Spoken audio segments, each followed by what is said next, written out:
En algunas culturas, el honor es lo más importante que una familia quiere preservar.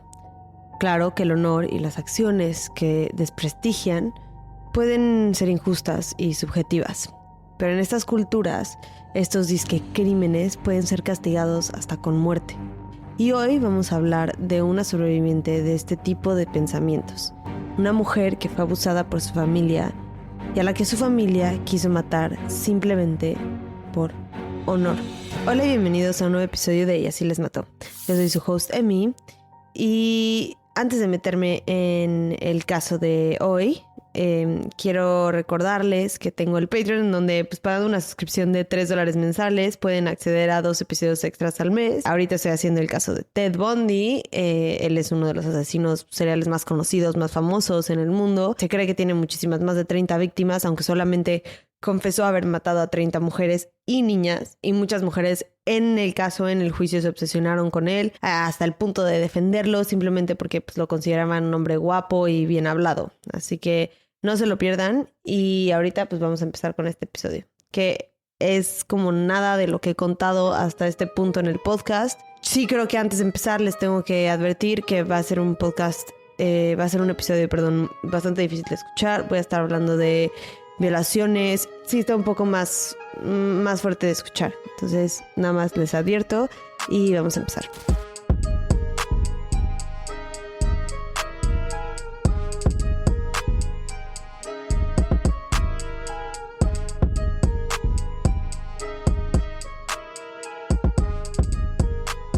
Los papás de Nina Ulk son de Punjab, India.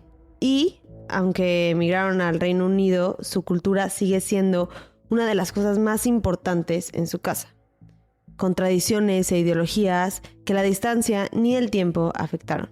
Llegaron al Reino Unido en los 60s. En ese entonces, las creencias de su cultura, según su familia, significaban que las niñas no eran queridas. Lo único que importaba era tener hijos hombres, varones.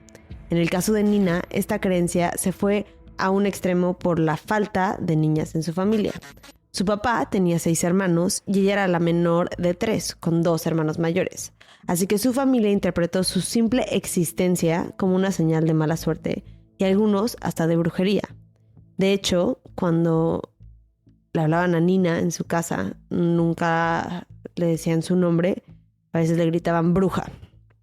Así que mucha de su familia escogía no tocarla por esta disque enfermedad y brujería que tenía. Esto era por miedo de que justo los infectara de esta mala energía que según ellos tenía simplemente por haber nacido mujer.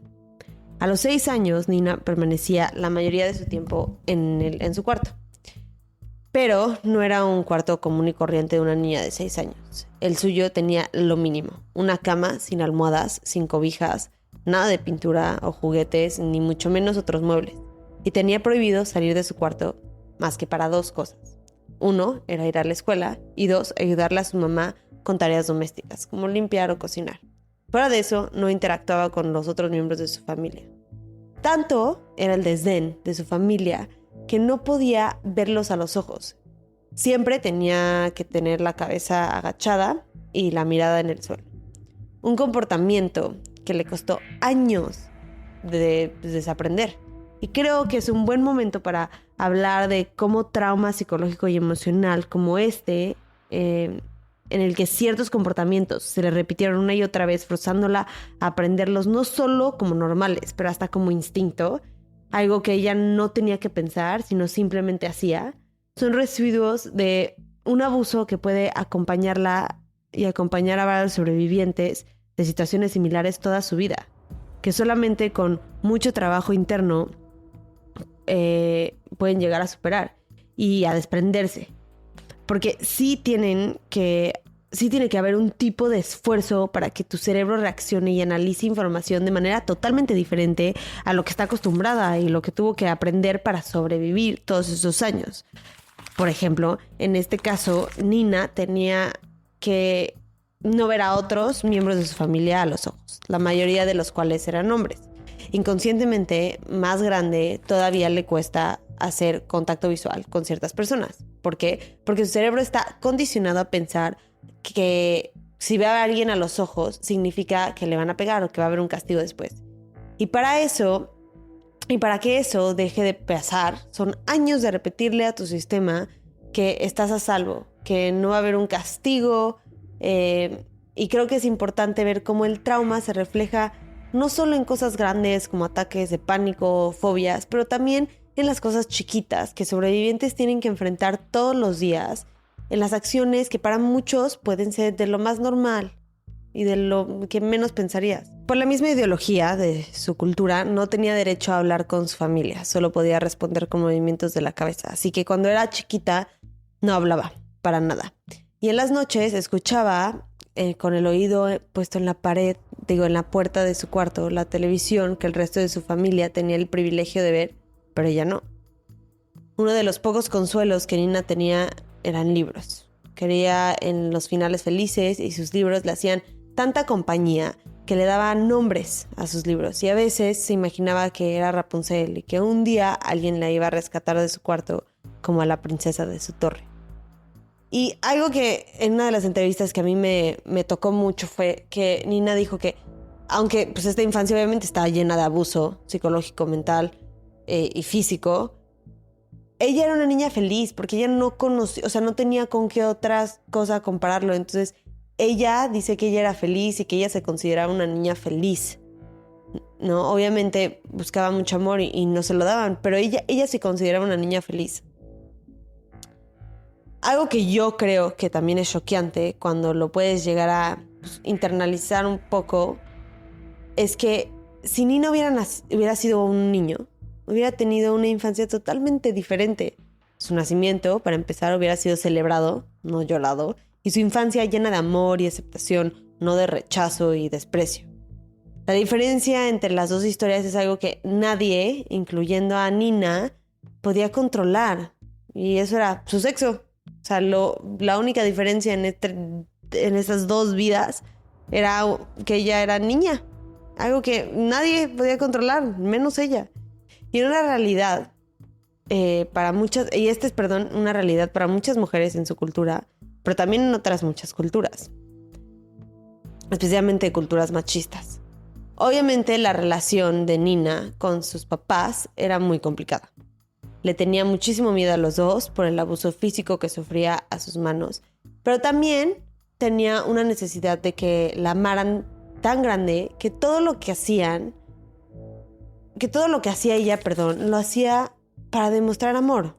Como por ejemplo, cuando cocinaba para su papá, lo intentaba hacer lo más rápido posible para que no se tuviera que esperar y que no tuviera hambre. Todas sus tareas y su trabajo lo hacía de un lugar de amor porque lo que más quería en el mundo es que su familia la amara. Y por ende, cualquier tipo de gesto amable por parte de su familia, por más mínimo que fuera, aunque ella, como cualquier niñita de su edad, se merecía muchísimo más, esos actos los interpretaba como amor.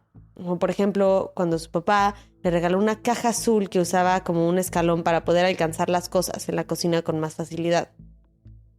Esperarías que afuera de su casa, Nina encontrara, por ejemplo, en la escuela un santuario, pero no fue para nada así. Ella y su hermano eran las únicas personas de color en la escuela y por ende los bulleaban, pegándoles, escupiéndoles y molestándolos en general. Así que la discriminación que sufría Nina no solamente era por ser mujer en su casa, pero también por ser de color en la escuela, víctima del machismo y racismo de la sociedad en la que vivía. Su familia no le mandaba lunch, así que a diferencia de todos los otros niños y niñas, ella no tenía nada que comer en recreos. Solamente cuando su par de amigas que tenía le ofrecían un poco de su comida. Les quiero contar de un producto para todos los que usan maquillaje y bloqueador todos los días, que deberíamos de ser absolutamente todos y todas, o que solamente quieren cuidar su piel. Y es el desmaquillante regenerador de Argan de PAM México, es PAAM. Es un producto increíble que puedes usar para desmaquillarte. Simplemente aplicas unas gotitas en ojos y rostro y lo masajeas y lo retiras con agua o con una toalla húmeda. y luego te puedes lavar la cara con otro jabón, que es lo que yo hago, que es para que se me quite todo por completo. Es una técnica que se llama doble lavado y funciona para la gente que usa mucho el maquillaje o que se está reaplicando el bloqueador muchas veces en el día, que deberíamos hacer todos, lo repito. Y es porque el bloqueador es muy difícil de quitar, al igual que el maquillaje. Y siempre el primer paso de esta técnica es un jabón o un desmaquillante a base de aceite como este, y funciona perfecto. Y además lo puedes usar como un suero hidratante después, que ayuda a nutrir y fortalecer tus pestañas. Es rico en vitamina E, es un antioxidante natural, que eso ayuda muchísimo con los efectos del envejecimiento, y además limpia a profundidad tus poros. Y ahorita lo pueden conseguir con un 10% de descuento cuando usas nuestro código, que es YALM10. Es YALM10. Así que no se lo pierdan, les va a encantar. Es para todo tipo de piel y díganme si les gustó. A partir de los 7 años, Nina empezó a tener la responsabilidad de atender a los amigos de su papá en las noches. Su papá tenía varios bares y trabajaba con... Sí, varios bares y negocios. El punto es que manejaba alcohol. Y por ende sus amigos se juntaban en su casa porque él era el que siempre tenía algunas botellas. Así que las noches que regresaban de los bares los fines de semana, su mamá, la mamá de Nina, la despertaba y Nina bajaba a preparar comida y luego se sentaba en el último escalón a que terminaran para después limpiar todo. Una noche, cuando Nina tenía 14 años, su mamá entró a su cuarto en la noche a despertarla. Y por alguna razón Nina sintió que esa noche iba a ser diferente y tenía miedo de entrar al cuarto al final de la noche para recoger todos los platos. Un miedo que fue creciendo conforme la cantidad de botellas de alcohol vacías se iban acumulando. Cuando por fin le pidieron que entrara por las cosas para limpiar, cuando se acercó a la mesa cargando la charola blanca, su papá le tomó bruscamente la muñeca, ocasionando que tirara la charola, y luego la aventó arriba de una mesa baja que había en el cuarto, y fue el primer hombre en violarla. Se la pasaron como si fuera un obstáculo entre 7 y 8 hombres, violándola una y otra vez. Algunos pegándole, algunos mordiéndola. Nina mantuvo los ojos cerrados todo el tiempo, pero estaba acostumbrada a no poder ver a la gente en su día a día. Así que sus otros sentidos ya estaban acostumbrados a reconocer las voces y a veces hasta el tacto de estos hombres a los que llevaba conviviendo desde que tenía 7 años y a los que les decía tío. En algún punto de la noche Nina perdió la conciencia y se despertó cuando su mamá abrió y cerró la puerta del cuarto en el que la dejaron tirada en la mañana. Se ve que su mamá abrió y cerró la puerta varias veces intentando despertarla. Cuando abrió los ojos, Nina se dio cuenta de que no tenía la ropa que le cubría su cuerpo de la cadera para abajo y que estaba acostada en un charco de su propia sangre.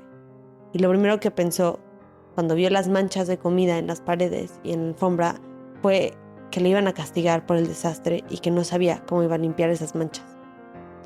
Su familia actuó como si hubiera sido su culpa, su papá como si ella se lo merecía y su mamá insinuando que ella hizo algo que instigó esa reacción de los hombres. Las únicas 2 acciones que puede que haya hecho su mamá para ser un poco compasiva fueron que la dejó bañarse en la regadera.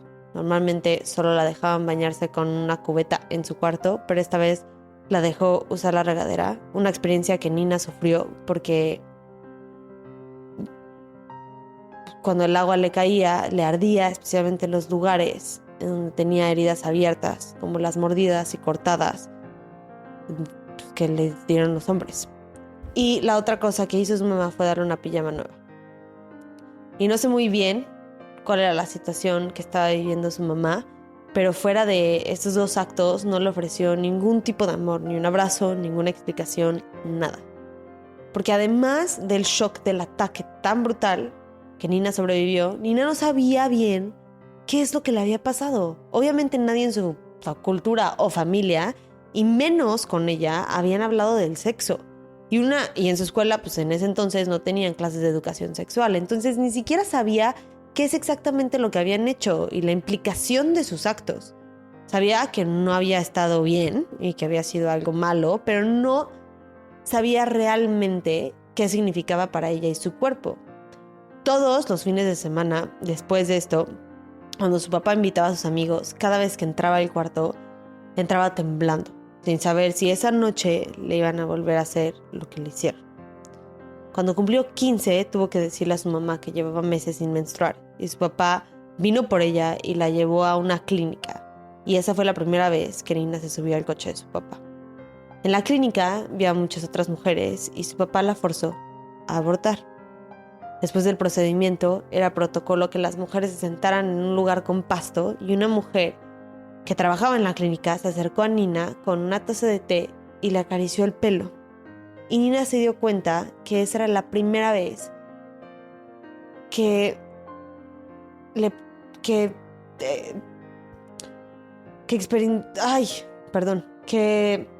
sentía un acto de amor.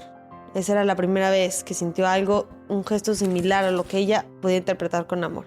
Y se dio cuenta que cuando la mujer la tocó, no se enfermó, como su familia le había dicho que le pasaría a la gente que la tocara.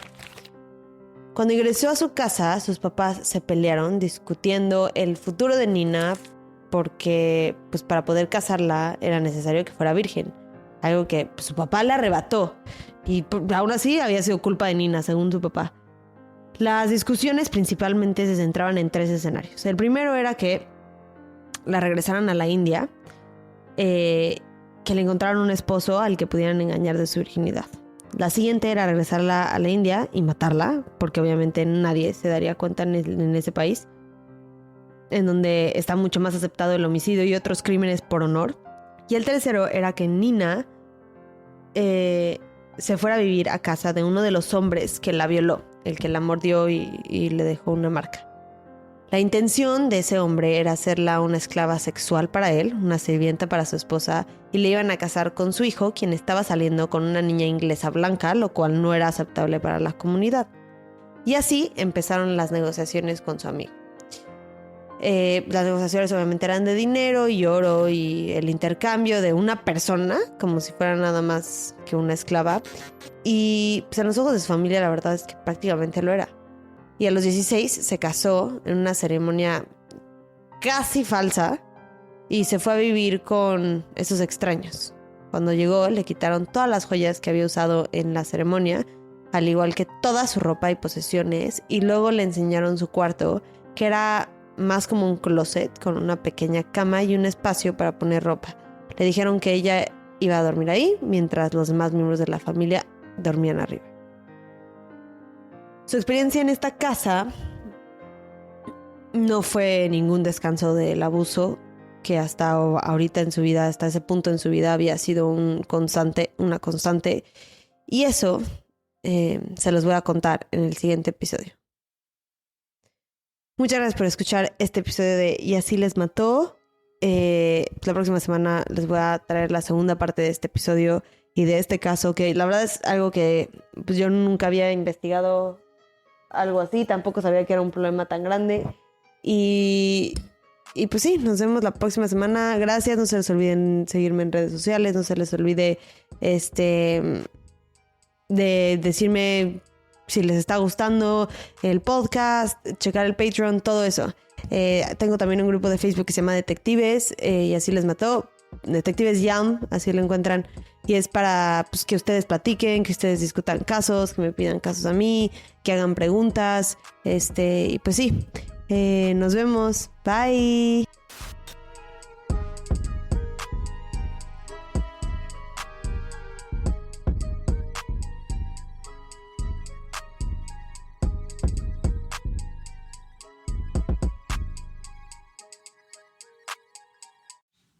Acuérdense que nos pueden encontrar en redes. Nuestro Instagram es YALM Podcast, nuestro Twitter es YALM Pod y nuestra nueva página de Facebook es YALM Podcast, en donde se encuentra el grupo Investigadores YALM.